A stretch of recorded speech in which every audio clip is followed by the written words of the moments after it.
عزادار حسینی یہ چلن زندہ رہے، ہاذا خانے سجانے کی لگن زندہ رہے۔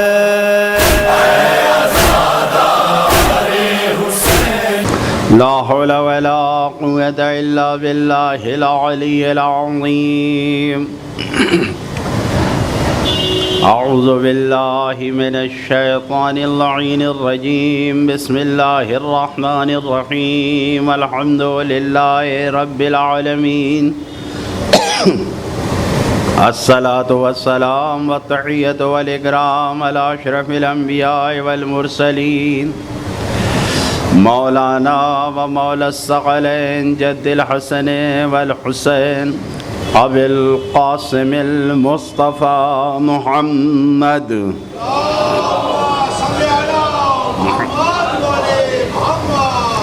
والصلاة والسلام على وصيه ووزيره وسهره وصاحب لوائه وخليفته مولانا علي بن أبي طالب، اللهم صل على محمد، والصلاة والسلام على أئمة المعصومين خصوصا سيدنا ومولانا بقية الله المنتظر المهدي،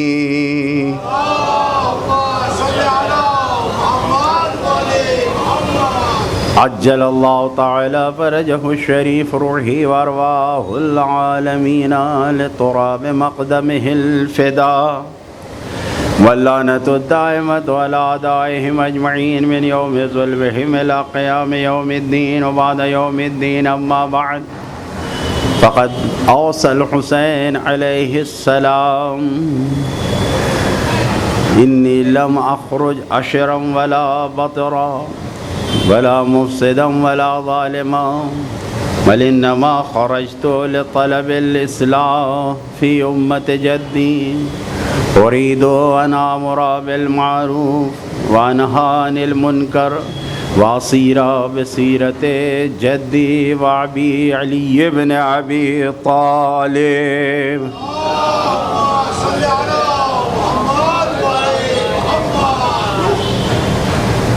عزاداران مظلوم سید الشہداء،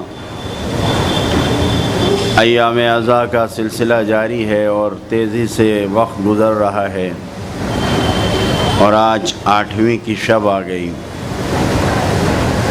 وقت کو غنیمت جانے کہ کتنا پرسہ ہم نے دیا ہے اور کتنا دے سکتے ہیں۔ بہتر سے بہتر اپنے اعمال کو، اپنے تمام کاموں کو ایسا مرتب کریں کہ ہم پرسے کو زیادہ سے زیادہ سرکار رسالت مآب نبی کریم کی خدمت میں اور اہل بیت اطہار کی خدمت میں پہنچا سکیں۔ عزیزان گرامی، بزرگان محترم، آپ کی خدمت میں عرض کیا کہ ہم سب کو عمل سے زیادہ قبولی عمل کی فکر میں ہونا چاہیے کہ ہمارا عمل قبول ہو جائے، اور پہلی مجلس میں ہی آپ کی خدمت میں اس بات کو پہنچایا کہ قبولیت عمل کے لیے کیا شرط ہے۔ جب تک یہ ولایت نہیں ہوگی، ولایت اہل بیت اطہار ہمارے پاس نہیں ہوگی، ہمارا کوئی عمل قابل قبول نہیں ہے۔ لہذا اس ولایت کو اپنے اندر لے آئیں اور اس کو مضبوط و مستحکم بنائیں، ڈماڈول نہ ہو، لغزش نہ آئے۔ اور اس کے ساتھ ساتھ جو گفتگو جاری ہے کہ خود امام نے کہا کہ میں اپنے جد کی امت کی اصلاح کے لیے نکلا ہوں۔ کل آپ کی خدمت میں عرض کیا کہ ہماری نیتوں کی اصلاح ہونی چاہیے، ہماری نگاہوں کی اصلاح ہونی چاہیے، ہمارے سوچنے اور فکر کے انداز میں اصلاح ہونا چاہیے۔ مقصد یہی ہے کہ فضائل اہل بیت اطہار اور سیرت اہل بیت اطہار علیہم السلام کو ہم زیادہ سے زیادہ اپنی زندگی میں لا کر دنیا میں بھی اور آخرت میں بھی اپنی زندگی کو نورانی بھی بنائیں اور کامیاب بھی بنائیں، نجات کی کشتی پہ سوار ہوں۔ اسی لیے ضروری ہے کہ ہم جو امام نے کہا ہے اس کے اوپر عمل کریں۔ یہ اصلاح بہت ہی عظیم لفظ ہے۔ اس اصلاح حسینی کے امام نے جو کہا ہے کہ میں اصلاح کے لیے نکلا ہوں، اس پہ بہت کام ہو رہا ہے کہ امام نے جو اصلاح کہا ہے۔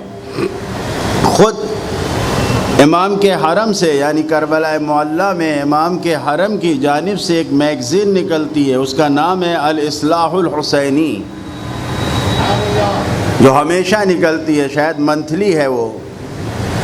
تو یہ میگزین جو نکلتی ہے اس میں بہترین آرٹیکل ہوتے ہیں، بہترین باتیں ہوتی ہیں، عربی میں ہے پوری۔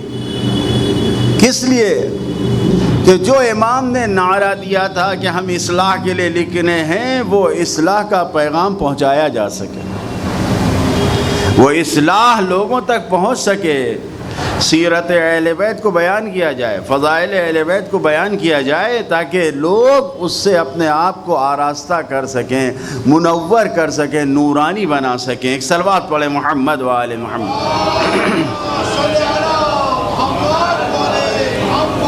اور میں نے آپ کی خدمت میں عرض کیا کہ یہ اصلاح کا لفظ جو ہے، وہ پرسوں عرض کیا تھا کہ یہ بہت ہی بہترین لفظ ہے، اس سے غلط فائدہ بھی بہت اٹھایا جاتا ہے۔ قرآن کا اعلان ہے نا کہ جب وہ منافق جو فساد پھیلانے والے ہیں ان سے جب کہا جائے کہ فساد نہ پھیلاؤ تو کہتے ہیں ہم تو اصلاح کرنے والے ہیں۔ وَإِذَا قِيلَ لَهُمْ لَا تُفْسِدُوا فِي الْأَرْضِ قَالُوا إِنَّمَا نَحْنُ مُصْلِحُونَ۔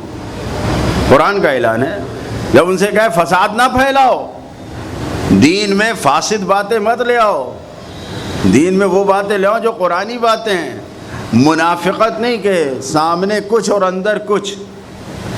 تو وہ کیا کہتے ہیں؟ ہم تو اصلاح کر رہے ہیں، یعنی سامنے سے کچھ بیان کریں گے، اندر کچھ رکھیں گے۔ تو ایسوں کا کوئی ٹھکانہ نہیں ہے۔ بدترین عذاب منافقوں کا ہے، جن کا دو چہرہ ہوتا ہے، جن کی دو زبانیں ہوتی ہیں، بدترین عذاب ہے۔ بہرحال توجہ فرمائیں، یہ اصلاح کا پیغام جو امام دے رہے ہیں یہ بہت ضروری ہے۔ خود مولائے متقیان حضرت امیر المومنین علی ابن ابی طالب علیہ السلام نے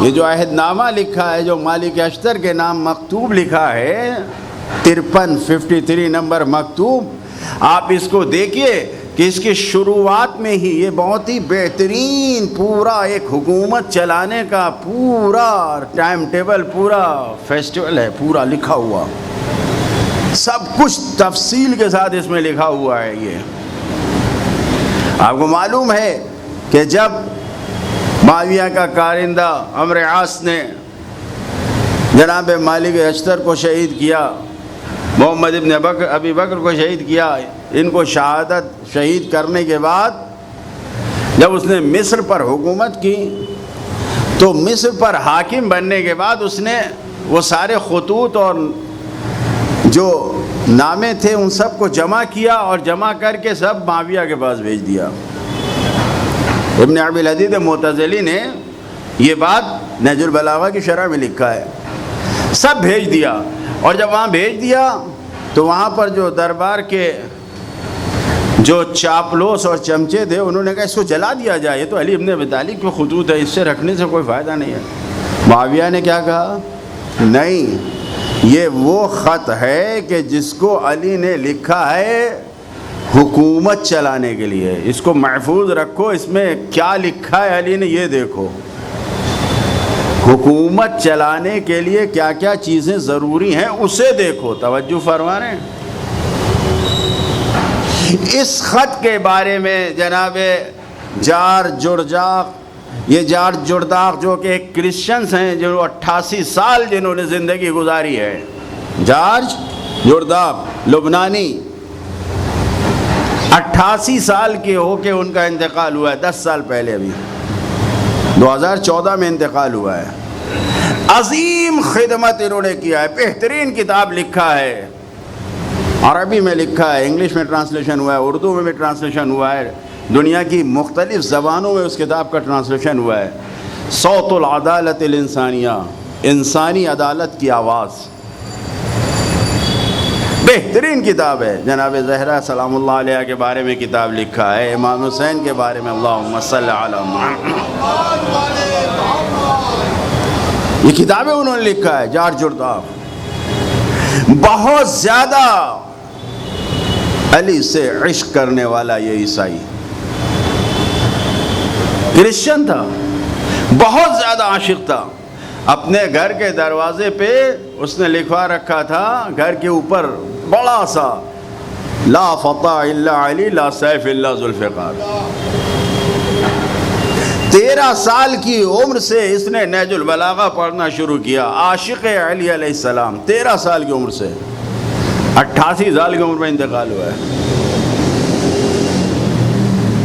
ہم سب مولا کے چاہنے والے ہیں۔ میں اپنے ساتھ آپ سب سے یہ پوچھنا چاہتا ہوں کہ کتنی مرتبہ ہم نے پوری نہج البلاغہ کو ایک بار پڑھا ہے؟ اگر اس مجمع میں کسی نے پوری نہج البلاغہ کو ایک بار پڑھا ہے تو وہ بتائے، ہے کوئی؟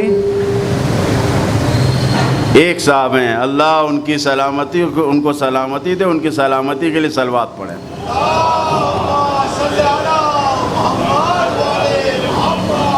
جارج جرداق نے 200 مرتبہ پوری نہج البلاغہ کو پڑھا، 200 مرتبہ، ایک مرتبہ نہیں، 2 مرتبہ نہیں، 200 مرتبہ۔ توجہ فرمائیں۔ ابن ابو الحدید معتزلی نے ایک خطبہ مولا کا، ایک مکتوب یہ جو ہے، یہی اس کو 1000 مرتبہ پڑھا ہے،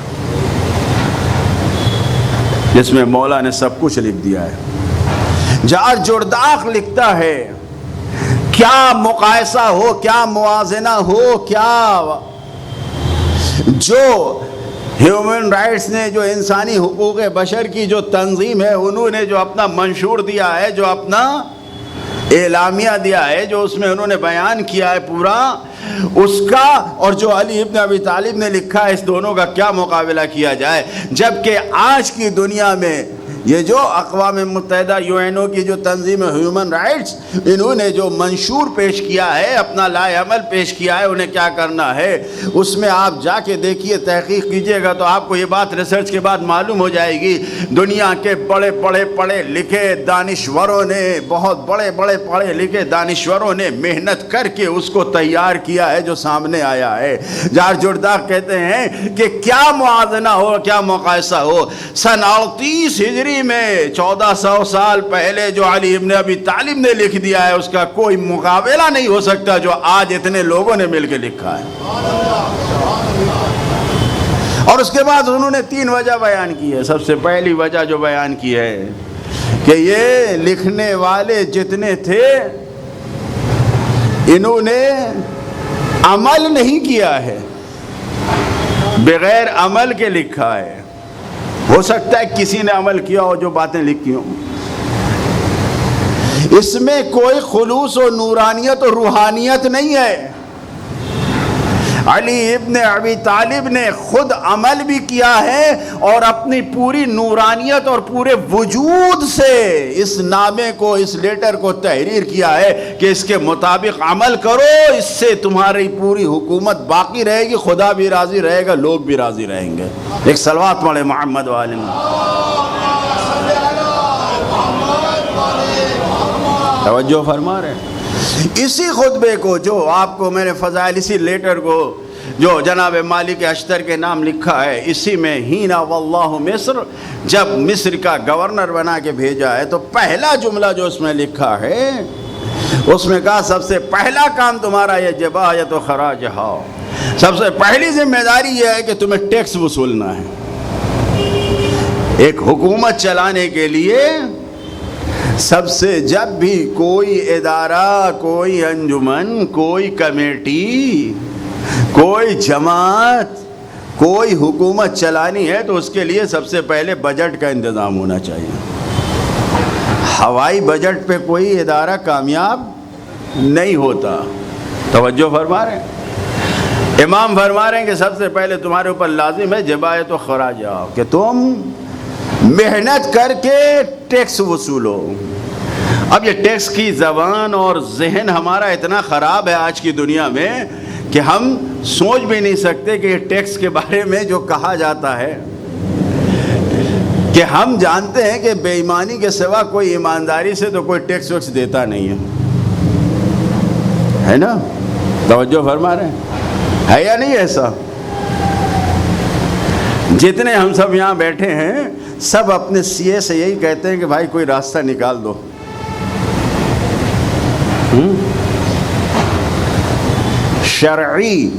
شریعت کے دائرے میں آ کے بھی بچانا چاہتے ہیں. بعض لوگ خمس دیتے ہیں تو پوچھتے ہیں کہ وہ نمبر ہے کیا؟ وہ ایک نمبر ہوتا ہے نا، وہ انکم ٹیکس والوں کو وہ ٹی آر والوں کو دے دیا جاتا ہے کہ بھائی ہم نے یہ چیریٹی کی ہے، وہ رسید دکھا دی جاتی ہے.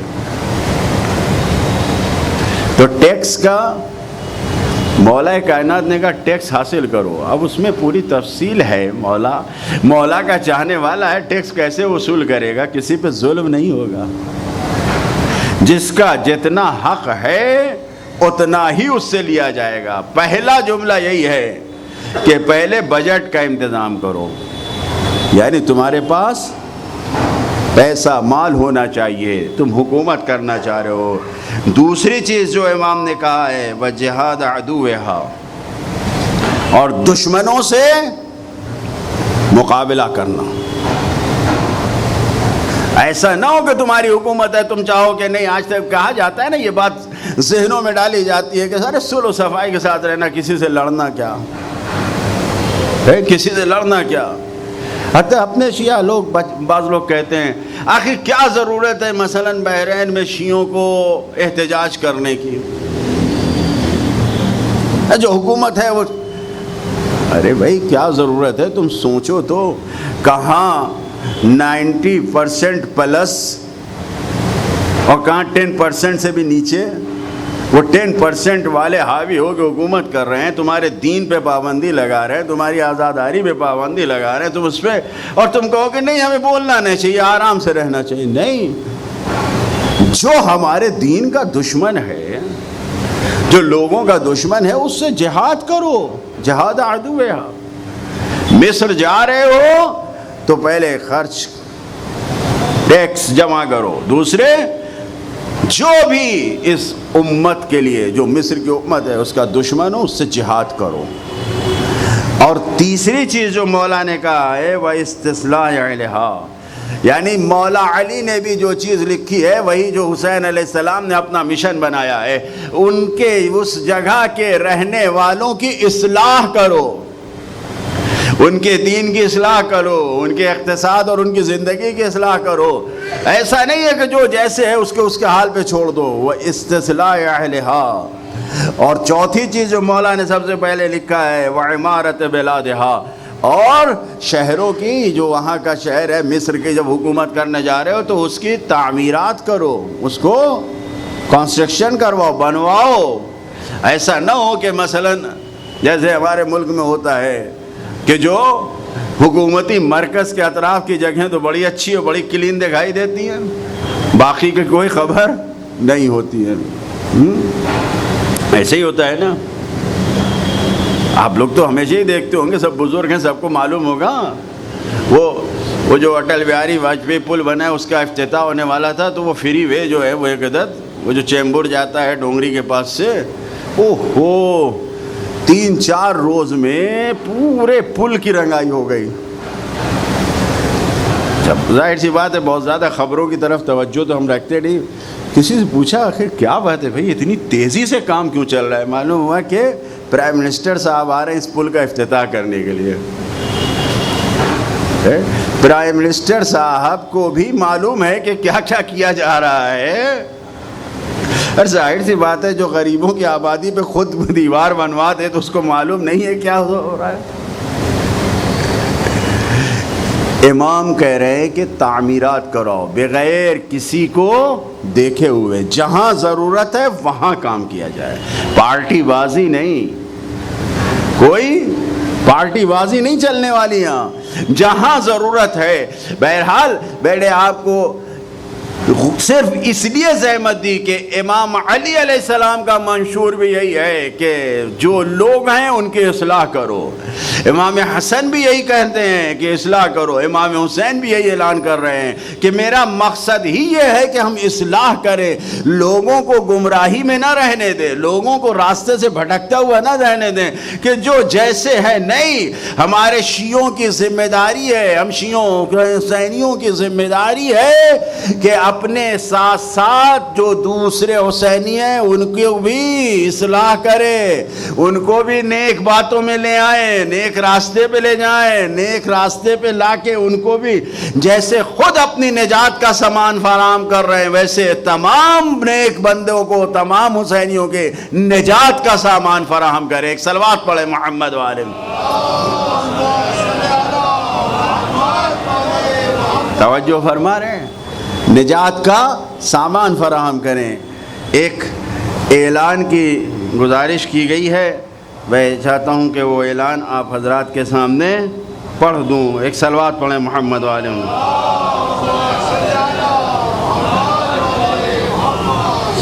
انجمن ذکر حسینی ٹیول کلاس کی جانب سے جو پروگرام ہے اعمال عاشوراء اور شام غریباں کا، نمبر 1 اعمال عاشوراء ٹھیک 11 بجے دن میں، یعنی نماز ظہر سے پہلے ٹھیک 11 بجے اعمال عاشوراء، نماز ظہرین باجماعت، اس کے بعد فاقہ شکنی 3 نمبر، چوتھے نمبر پہ مغرب کی نماز جماعت سے ہوگی اسی جگہ پر، اور پھر اس کے بعد شام غریباں کی مجلس ہوگی۔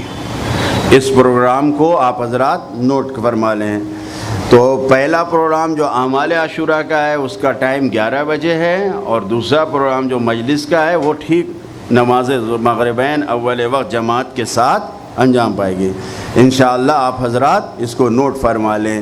اور ہم یہیں پر اس بیچ میں آپ سب کے شکر گزار ہیں کہ آپ مجلس عزا میں تشریف لاتے ہیں اور وقت دیتے ہیں، اور خصوصاً ہم جو پڑھ رہے ہیں ہم اپنے ذمہ داری سے بہرحال بری ہونے کے لیے آپ حضرات سے یہی درخواست کریں گے کہ ہم شکر گزار ہیں آپ کے، اور اگر خدا نخواستہ آپ کی نظر میں ہماری باتیں اچھی نہ لگیں اور آپ یہ سوچیں کہ وقت جہاں پر خراب ہوا ہے تو خدا کے لیے جو آپ کی نظر میں خدا نخواستہ خراب ہونے والا وقت ہے اس کے لیے مجھے معاف کر دیجیے گا۔ ہم آپ حضرات کے شکر گزار ہیں، خاص کر کے تمام منتظمین کے کہ جس طریقے سے یہ انتظام کرتے ہیں اور یہ عزا حسینی کا انتظام کرتے ہیں۔ ظاہر سی بات ہے من لم یشکر المخلوق لم یشکر الخالق، جو بندوں کا شکر نہیں ادا کرے وہ خدا کا بھی شکر ادا نہیں کر سکتا۔ یا علی، تو اس لیے شکر گزار ہیں، خاص کر کے جو اس مجلس میں ہم کو یہاں ممبر تک پہنچانے میں پورا مدد اور تعاون پیش کرتے ہیں۔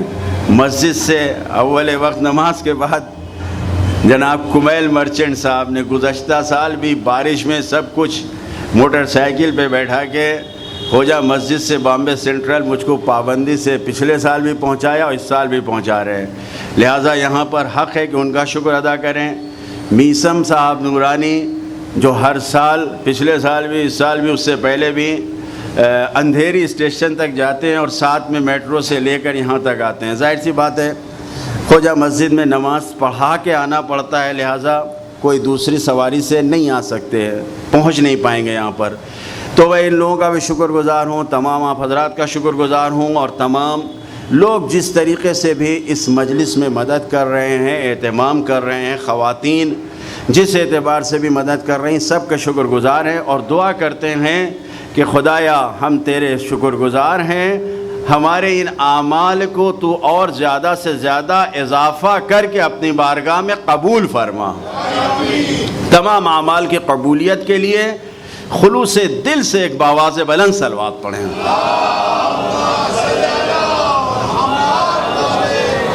تو بزرگان محترم عزیزان گرامی توجہ فرمائیں، یہ اصلاح کی جو ذمہ داری ہمارے سر پہ رکھی گئی ہے، جو ہمارے اماموں نے دی ہے، یہ بہت ضروری امر ہے، اور بغیر اس کے ہم آگے نہیں بڑھ سکتے۔ ضروری ہے کہ ہم ان چیزوں کو دیکھیں۔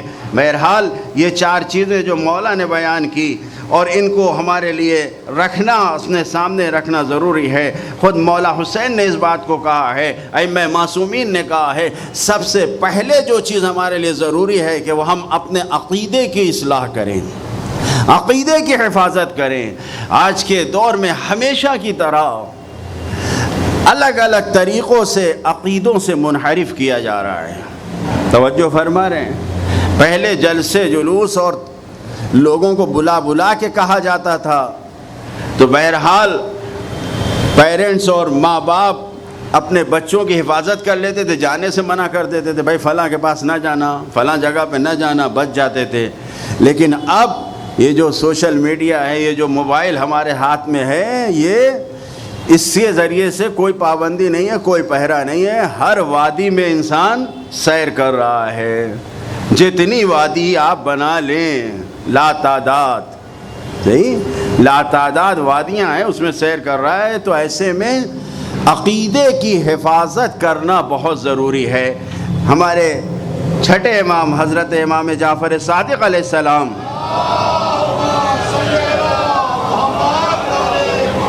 فرما رہے ہیں کہ 3 چیزیں ایسی ہیں کہ جس کو ہر انسان کہتا ہے کہ ہمارا ہی حق ہے، ہم ہی حق پر ہیں۔ 3 چیزیں ایسی ہیں جس پہ امام فرما رہے ہیں کہ دنیا کا ہر انسان یہ کہتا ہے کہ ہم ہی سچے ہیں، ہم ہی حق پر ہیں۔ توجہ فرما رہے ہیں، جو امام کے الفاظ ہیں، ثلاث خلال یقول کل انسان انہ علی ثواب منہا، 3 چیزیں ایسی ہیں کہ جس کو ہر انسان یہ کہتا ہے کہ میں ہی برحق ہوں، میرا ہی عقیدہ، میرا ہی کام، سب کچھ کیا ہے، رائٹ ہے، 100% پرفیکٹ ہم ہی ہیں۔ پہلی چیز کیا ہے، دینہ الذی یعتقدہ، جس دین کو وہ فالو کر رہا ہے اس دین کو کہتا ہے کہ یہی 100% برحق ہے، دنیا کا ہر انسان۔ توجہ فرما رہے ہیں۔ اب آپ حضرات اہل علم ہے، اہل ولایت ہیں، اہل حقیقت ہیں، تو آپ اپنے بارے میں اگر اپنے دین کے بارے میں کہیں تو شک نہ کیجئے، آپ یقیناً برحق ہیں۔ توجہ فرما رہے ہیں، آپ یقیناً برحق ہیں۔ لیکن جو حق پر نہیں ہے وہ سب سے زیادہ دعوے دار ہوتے ہیں کہ ہم حق پر ہیں۔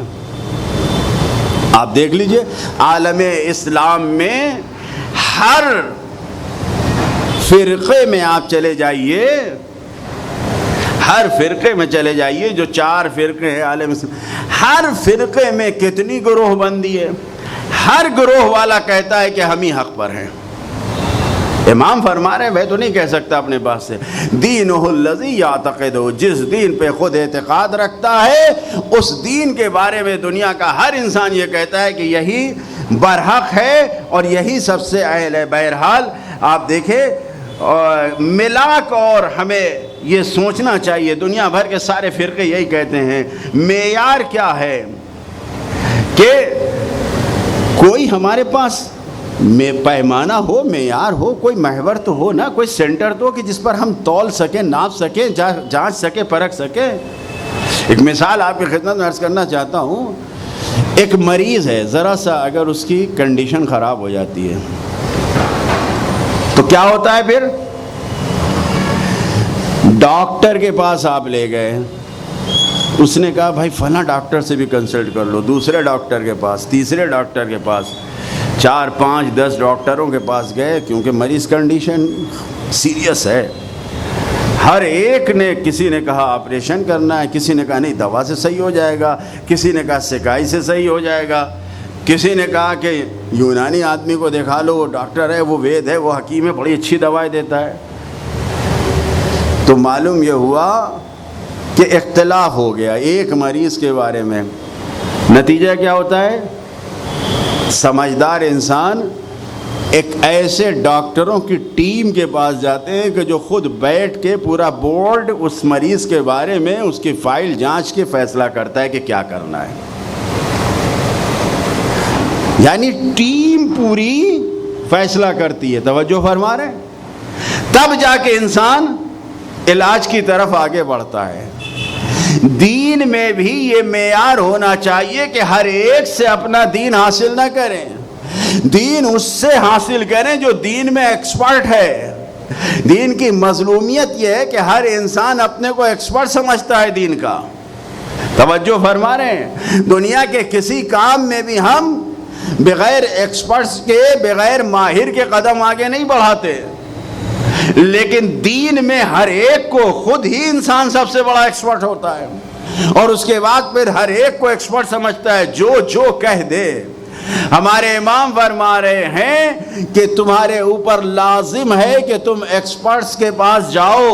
شاہ عبد العظیم حسنی جن کا مزار شہر رے میں تہران میں ہے، انشاءاللہ کہ آپ سب نے زیارت کیا ہوگا، اور جنہوں نے نہیں کیا ہے اور جنہوں نے کیا ہے سب کو خدا زیارت کی توفیق عطا فرمائے. وہ شخصیت جس کی زیارت کا ثواب ہے، یا من ثواب زیارتہ یرتجا بے ثواب سید زیارت سید الشہداء. وہ ہستی، وہ انسان کہ جس کی زیارت نامے میں آپ پڑھتے ہیں کہ اے وہ شخص، اے وہ ہستی کہ جس کی زیارت کا ثواب سید الشہداء کی زیارت کے جیسا ہے، امام حسین کی زیارت کے جیسا ہے.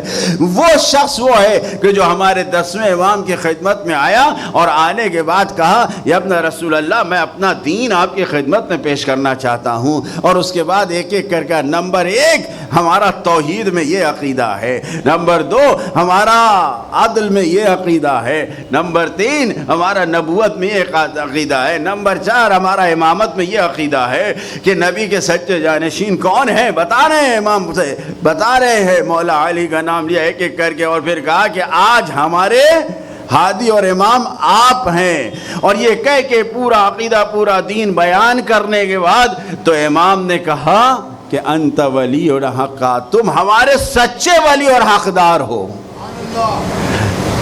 اتنی بڑی ہستی اور شخصیت جو اہل بیت خاندان کے وفادار، جو مکمل طور پر دین اہل بیت کی تبلیغ کر رہے ہیں، مبلغ ہیں، نمائندے ہیں امام کے، لیکن اپنا دین ویریفائی کرنے کے لیے کسی اور کے پاس نہیں جا رہے، خود امام کے پاس جا رہے ہیں.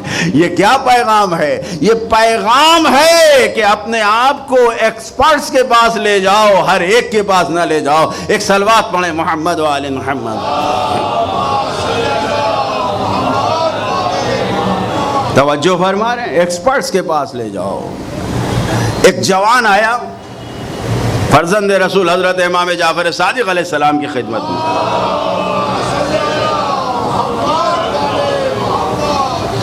کہتا ہے کہ ہم خدا کو نہیں مانتے.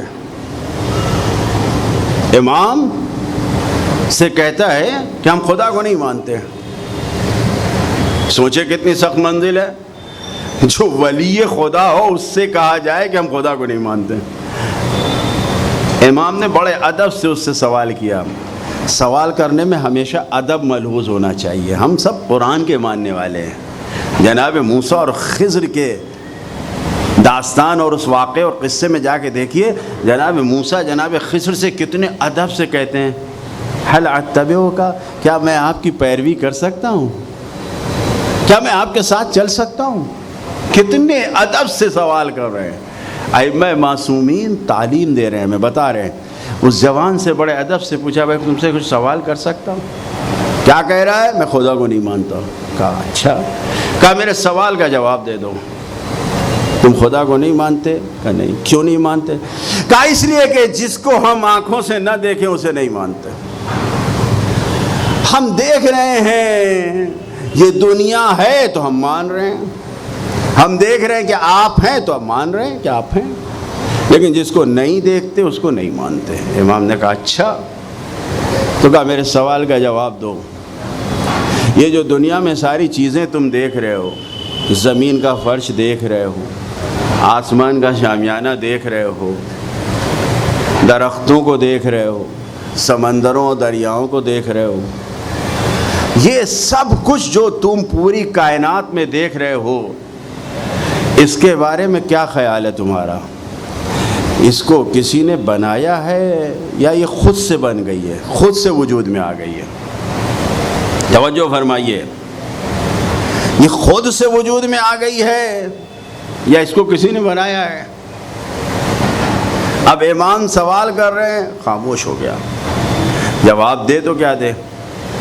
اگر کہتا ہے کہ نہیں اس کو کسی نے بنایا تو وہ بنانے والا خدا ہے، اور اگر کہتا ہے کہ خود سے بنی ہے تو کیا کہے؟ سوچ کے اس نے سوچا عافیت یہی ہے کہ کہہ دو کہ یہ تو سب موجود ہے، ہمیشہ سے موجود ہے۔ امام نے کہا کہ اچھا تو یہ ہمیشہ سے موجود ہے، کب سے کا؟ بہت زمانے سے موجود ہے، بہت زمانے سے موجود ہے۔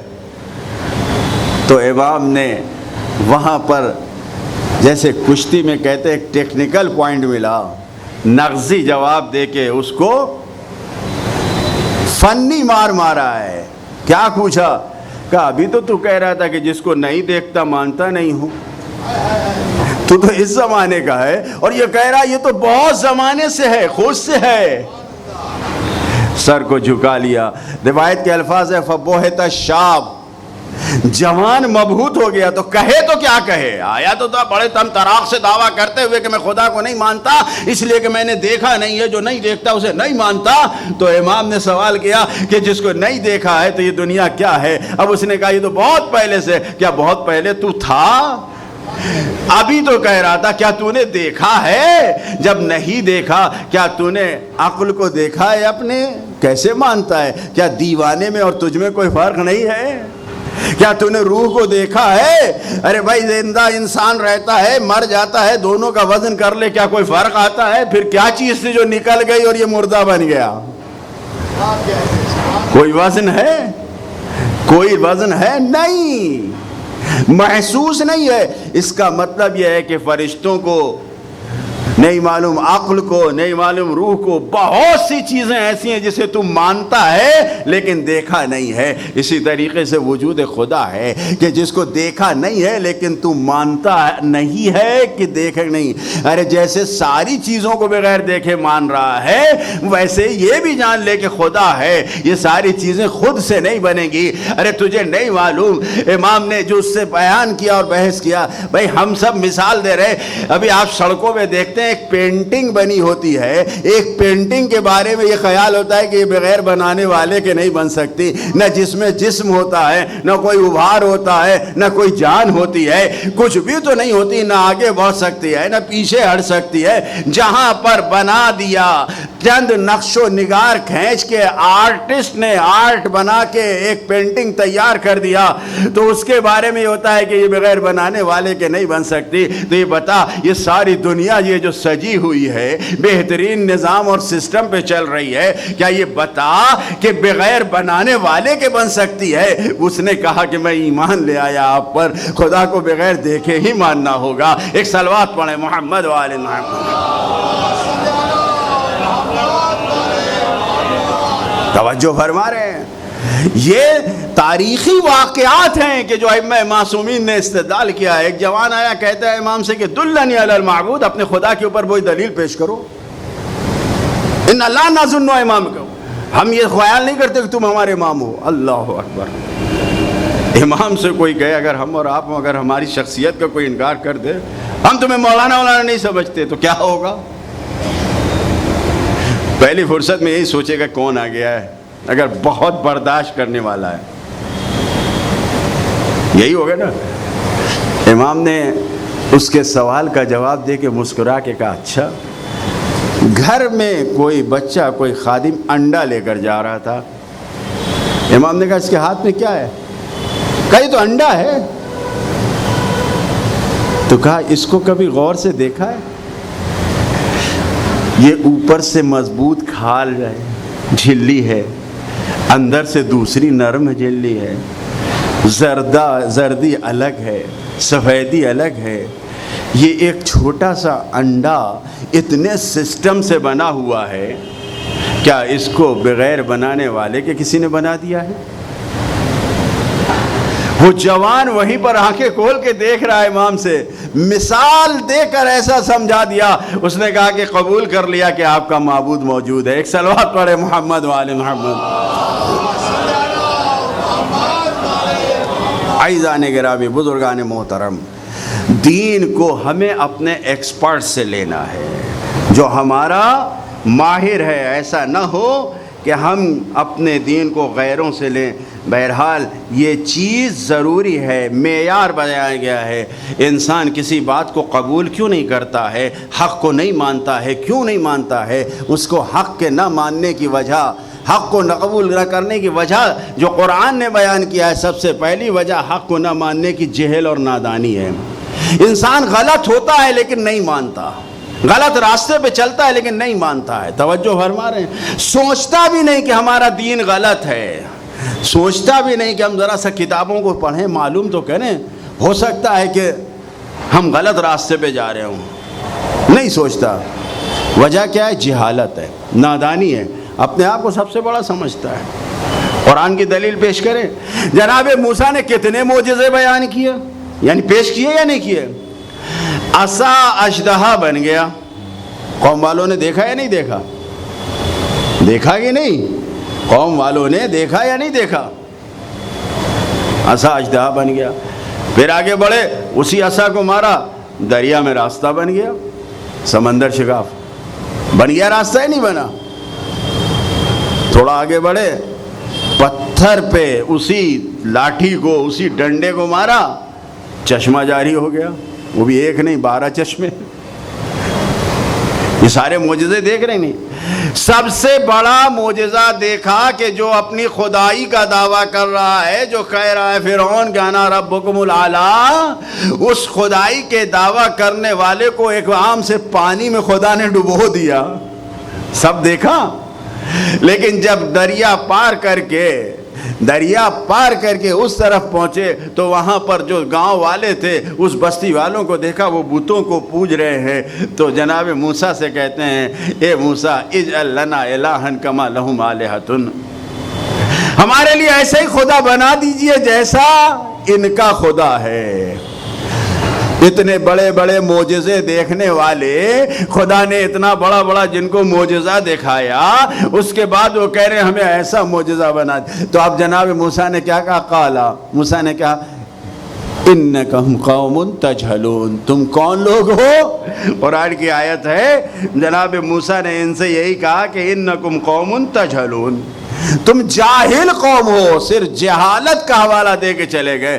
معلوم یہ ہوا کہ انسان جاہل ہوتا ہے، نادان ہوتا ہے، لیکن ماننے کو تیار نہیں ہوتا ہے۔ لہٰذا انسان کو چاہیے کہ اپنے آپ کو اس منزل سے باہر نکالے۔ امام چاہ رہے ہیں کہ ہم جہالت کے تاریکی سے باہر آئیں تاکہ حق کو قبول کر سکیں۔ ایک صلوات پڑھے محمد وآل محمد۔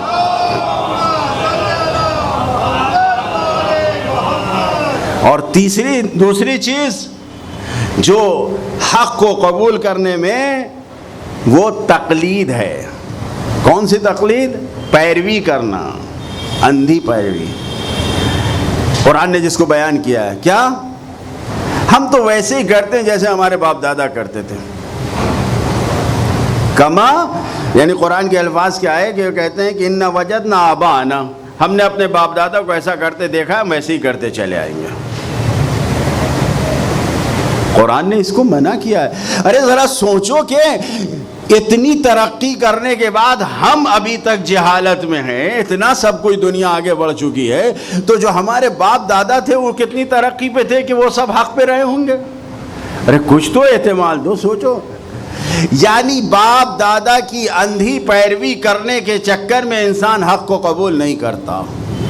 تیسری چیز جو حق کو قبول نہ کرنے کی وجہ ہے وہ کیا ہے؟ آزادی ہے۔ انسان سوچتا ہے کہ ہمیں آزاد رہنا ہے، ہمیں کسی قانون کے اوپر عمل نہیں کرنا ہے۔ بل یرید الانسان ان یفجر امامہ، انسان چاہتا ہے کہ اس کا راستہ، اس کا آگے ایک دم یعنی اس کا راستہ بالکل کھلا ہوا ہو، آزاد ہو، جو چاہے کرے۔ توجہ فرما رہے ہیں؟ یہ آزادی انسان کو حق قبول کرنے سے روکتی ہے۔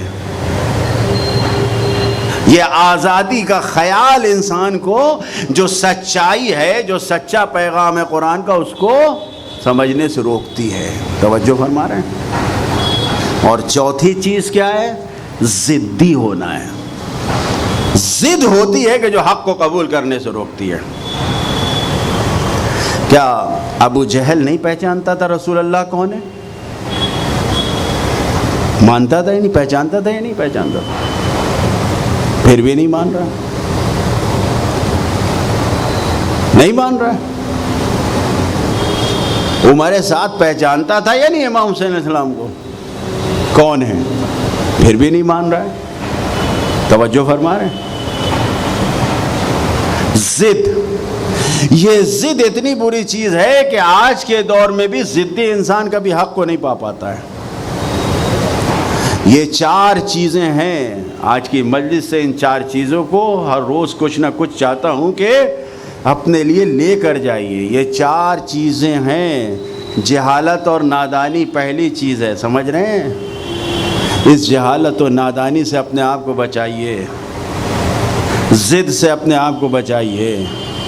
توجہ فرما رہے ہیں؟ یہ وہ چیزیں ہیں کہ جو انسان کو جہالت کی طرف لے جاتی ہیں۔ یہ چیزیں اگر انسان میں پائی جائیں گی تو یہ کبھی اصلاح کے راستے پہ نہیں آئے گا، نہیں مانے گا۔ یہی 5-6 محرم کا تو واقعہ ہے۔ امام نے بھیجا کہ جاؤ عمر سعد کو بلا کے لے آؤ، کچھ پیغام دینا ہے، کچھ باتیں کرنا ہے۔ 20 فارس روایت میں 20 سواروں کے ساتھ آیا۔ امام نے کہا مجھے کچھ باتیں کرنی ہے، اتنے بڑے لشکر کو لے کے کیوں آئے ہو؟ کچھ آؤ۔ 3 آدمی تیار ہوئے پورے، یعنی بقیہ کو واپس کیا۔ امام نے کہا بیٹھو۔ خود آیا، اس کا بیٹا حفص آیا اور اس کا غلام آیا، یہ 3 آئے۔ ادھر سے مولا خود بیٹھے، جناب عباس بیٹھے، جناب علی اکبر بیٹھے، 3۔ امام نے اس سے پوچھا، کوئی مذاکرہ تو کرنا نہیں تھا، کوئی میٹنگ تو تھی نہیں کہ میز پہ بیٹھ کے میٹنگ کرنا ہے، کچھ باتیں طے کرنا ہے، نہیں، یہاں تو صرف اور صرف ایک ہی جذبہ ہے کہ شاید ہدایت پا جائے، آخری وقت میں شاید ہدایت پا جائے۔ امام نے کہا اما تتق اللہ، کیا خدا سے نہیں ڈرتے؟ الیہ معاد ہوگا، جس کی طرف پلٹ کر تمہیں جانا ہے۔ ارے کچھ تو ڈرو جہاں تمہیں پلٹ کر جانا ہے، کچھ تو قیامت کا خیال کرو۔ اللہ سے نہیں ڈرتے ہو، کیوں مجھے قتل کرنے پہ لگے ہوئے ہو؟ اما تعرفوننی، کیا مجھے نہیں پہچانتے ہو میں کون ہوں؟ تو کہتا ہے بھلا یا ابن رسول اللہ، میں جانتا ہوں۔ امام نے کہا کیا تو نہیں پہچانتا؟ کہا میں جانتا ہوں، پہچانتا ہوں۔ پھر اس کے بعد امام نے کہا اگر جانتے ہو پہچانتے ہو تو پھر کیوں مجھے اس سے جنگ کرنے پہ تیار ہو؟ کہتا ہے کہ اگر جنگ نہیں کروں گا، اگر جنگ نہیں کروں گا تو میرا سب کچھ چھن جائے گا، سب کچھ چھن جائے گا۔ کیا مطلب؟ امام نے کہا میرے ساتھ آؤ، میں اپنا گھر تمہیں رہنے کے لیے دوں گا، تمہارے بچوں کی حفاظت کی، بیوی کی حفاظت کی گارنٹی میں لے رہا ہوں، میرے ساتھ آؤ۔ اس نے کہا میرا مال لوٹ لیا جائے گا۔ گھر تو چھینے ہی کا، مال بھی لوٹ لیا۔ تو امام نے کہا کہ کوئی بات نہیں، مدینے میں ایک میرا باغ ہے، وہ باغ تمہیں دے دوں گا۔ کون سا باغ ہے؟ جو میرے بابا علی نے لگایا ہے، جس میں 500 کھجور کے درخت ہیں، جس سے خوب پھل آتے ہیں، جس کو معاویہ نے بڑی رقم دے کے خریدنا چاہا تھا، ہم نے نہیں بیچا۔ کیوں؟ ہمارے باپ نے محنت سے لگایا تھا، ہر درخت کو لگاتے تھے 2 رکعت نماز پڑھ کے، 500 درخت ہیں، وہ باغ تمہیں دے دوں گا، آ جاؤ ہمارے ساتھ۔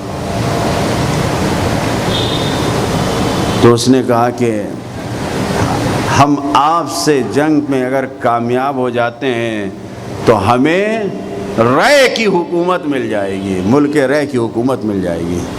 جیسے ہی کہا کہ ملک رے کی حکومت مل جائے گی، تو امام نے کہا تو مجھے قتل کرنے کے بعد بھی رے کی حکومت، رے کی زمین کا ایک گندم دانہ بھی نہیں کھا سکے گا۔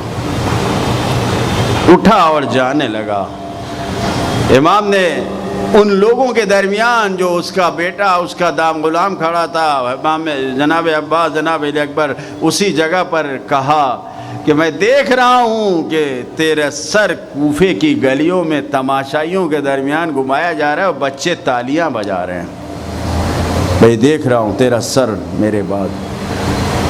اور پھر اس کے بعد بد دعا دیا انہوں نے، ذبح اللہ علی فراشک، خدا تجھے تیرے بستر پہ ذبح کر دے۔ ہوا بھی ایسے ہی، مختار نے اس کے بستر پہ اس کو مارا ہے، سر اس کا گھمایا گیا کوچے میں۔ کون سی چیز تھی؟ ضدی ہونا، پہچاننے کے باوجود بھی نہ ماننا، یہ سبب بنا کہ یہ اہل بیت سے قریب نہ آئے، اور اس طریقے سے انہوں نے ظلم کیا۔ آزادارو، آج 8 محرم کی شب ہے، اور یہ شب وہ ہے کہ جس میں ہم حسین کے بھائی کا ماتم کرتے ہیں، ان کو یاد کرتے ہیں۔ ارباب مقاتل لکھتے ہیں کہ جب حسین سے اجازت لینے کے لیے عباس آئے تو حسین نے ایک جملہ کہا کہ تم ہمارے سردار ہو، لشکر کے سردار ہو، جبکہ یہ معلوم ہے کہ حسین کے لشکر کے سبھی تو مارے جا چکے ہیں، کوئی بچا ہی نہیں ہے۔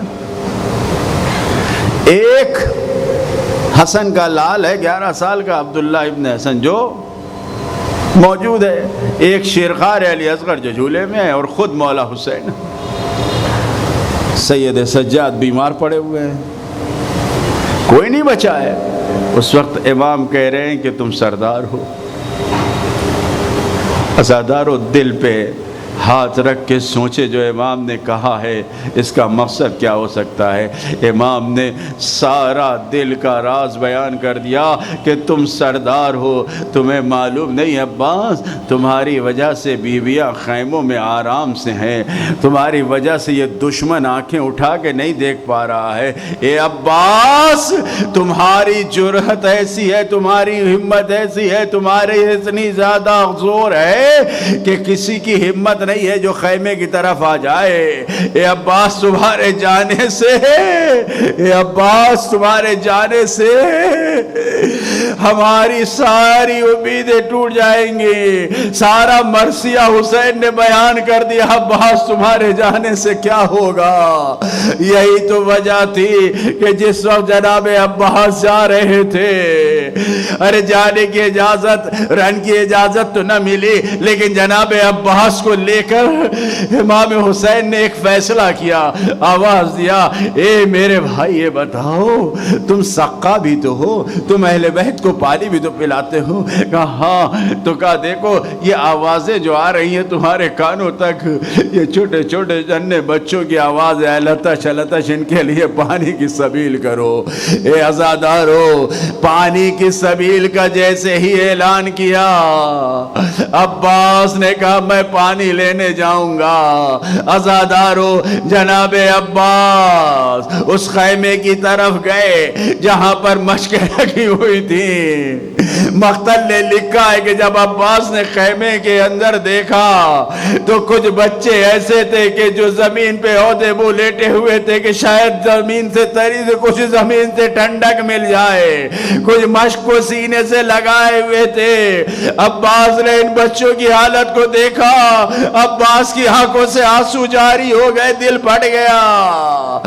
آواز دیا، لاؤ مشق دے دو۔ سکینہ نے پڑھ کے مشق دیا، عباس نے مشق کو لیا، وعدہ کیا میں پانی لینے جا رہا ہوں۔ ارے بچوں کی ڈھارس بندی، عزادارو جناب عباس چلے۔ جناب زینب نے دیکھا کہ عباس بہت تیزی سے جا رہے ہیں، اس سکینہ عباس کو کیا دیا ہے؟ آواز دیا کہ مشق دیا، پانی لینے جا رہا ہے میرا چچا۔ خوشی سے سکینہ نے اعلان کیا کہ بلاؤ۔ عباس آئے۔ جناب زینب نے ایک مرتبہ پوچھا عباس جا رہے ہو؟ جاتے تو ہو رن کی رضا شاہ سے لے کر، عباس تمہیں کچھ دل زینب کی خبر ہے؟ ارے بیویوں پہ کیا قیامت گزر رہی ہے کس طریقے سے بیویوں نے عباس کو رخصت کیا. ایک قیامت اور کوہرام برپا ہے. لو عزادارو، شاہ نے عباس کو رخصت کیا.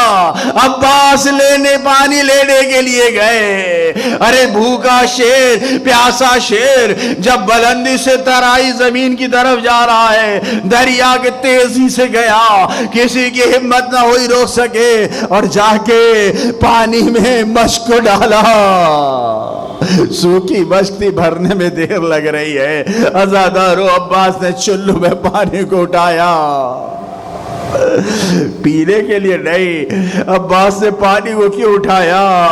پانی کو اٹھانے کے بعد شاید نجف کا رخ کے کہا ہو، اے میرے بابا، 47 ہجری میں جس وقت جوان بھی نہیں تھا، اس وقت آپ نے وصیت کیا تھا نا، یا بنیا اذا کان یوم العاشوراء واخوک الحسین عطشانا وانت فی المشرع لا تشرب الماء. اے میرے بیٹے عباس، عاشوراء کا دن ہوگا، ارے تمہارا بھائی حسین کربلا میں پیاسا ہوگا، تم نہر فرات میں ہوگے، دیکھو پانی نہ پی لینا. عباس نے اٹھا کے پانی کو دیکھا، شاید مشک کو رخ کر کے کہا ہو، اے بابا، ارے میرا بھائی پریشان، میرا بھائی پیاسا، میں نے پانی نہیں پیا. دریا کے منہ پہ پھینکا، مشک بھر چکی تھی. عباس نے مشک کو گھوڑے پہ رکھا، عباس لے کر چلے، تیزی سے آگے بڑھتے جا رہے ہیں. کسی میں ہمت نہیں کہ شیر کو روک سکے. ارے یہ شیر ہے، بھوکا پیاسا شیر ہے، لیکن اس کے اندر اتنی طاقت ہے کہ میں اپنے بچوں کو پانی پلانے لے جا رہا ہوں. لہذادارو، 4000 کا لشکر جس نے دریا کو گھیر رکھا تھا، اس لشکر نے عباس کے اوپر تیر باران شروع کیا. لیکن عباس کھجوروں کے درختوں کا سہارا لیتے لیتے آگے بڑھتے جا رہے ہیں. جب اوپر آئے عزادارو، ایک ایسا تیر آیا جس سے دائنا حوازو قلم ہوا. عباس نے اپنے کو سنبھالا، علم بھی بلند ہے، مشک بھی محفوظ ہے. عباس بڑھتے جا رہے ہیں، ہاتھ کٹنے کا غم نہیں. ایک ایسا تیر آیا کہ بازو قلم ہوا. پھر بھی عباس اپنے کو مشک پہ جھکایا، قدموں سے علم کو اٹھائے رکھے، تیزی سے آگا عباس بڑھتے جا رہے. لیکن عزادارو، غضب اس وقت ہوا کہ جب ایک تیر مشک سکینہ پہ لگا. ارے پانی کا بہنا تھا، عباس کی آس ٹوٹ گئی. عزادارو، خیمے کی طرف نہ گئے، گھوڑے کے رخ کو موڑا، سر پہ گرز لگا، آواز دیا، یا قادری کا، اے بھائی بھائی کی خبر لیجئے. حسین نے آواز دیا، الان انکسر ظہری وقلت حیلتی وشمت بھی عدوی. اے عباس، ارے تمہارے مرنے سے کمر ٹوٹ گئی، دشمن شیر ہو گئے، مجھے گالیاں مل رہی. عباس، اب جو حسین قریب پہنچے، اپنے بھائی کو دیکھا، ہاتھوں کو اٹھایا، چاہتے تھے عباس کو لے کر خیمے کی جانب آئے. آواز دیا، مجھے خیمے میں نہ لے جائے، میں سکینہ سے شرمندہ. حسین نے علم اٹھایا، درے خیمہ پہ پہنچے. سکینہ نے سوال کیا، اے بابا چچا کہاں ہے؟ آواز دیا، اے میری بچی، قد قتل یا بنیا، ارے تیرا چچا مارا گیا، نہر کے کنارے ہاتھوں کو کٹا کے.